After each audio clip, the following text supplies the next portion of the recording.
Magandang araw, bagong Pilipinas. Narito ang Police News Express sa oras na ito.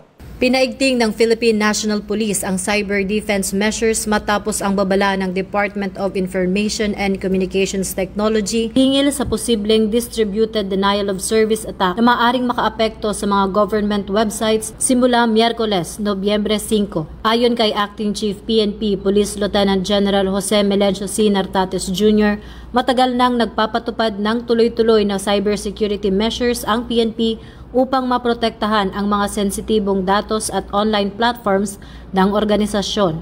Kabilang sa mga pinagtibay na seguridad ang multi-layered protection protocols gaya ng mas matatag na firewall system hardening at mas mahigpit na data access validation para sa mga database ng e-warrant, police clearance system, SIRAS, firearms records at iba pa. Sa pagpapatibay ng National Cybersecurity Framework, nakikipag-ugnayan ng PNP sa DICT, Cybercrime Investigation and Coordinating Center, National Telecommunications Commission at iba pang ahensya upang matiyak ang tuloy-tuloy na operasyon ng law enforcement at walang patid na access ng publiko sa online police services. Nakahanda rin ang PNP na tumulong sa iba't pang ahensya at sa publiko kung lalala ang cyber attacks. Patuloy na naka-heightened alert ang PNP Anti-Cybercrime Group na nagsasagawa ng 24/7 monitoring upang agad makapagpatupad ng response protocols sakaling maapektuhan ang mga police websites o public systems. Hinihikayat din ng PNP ang mga mamamayan na maging mapanuri at responsable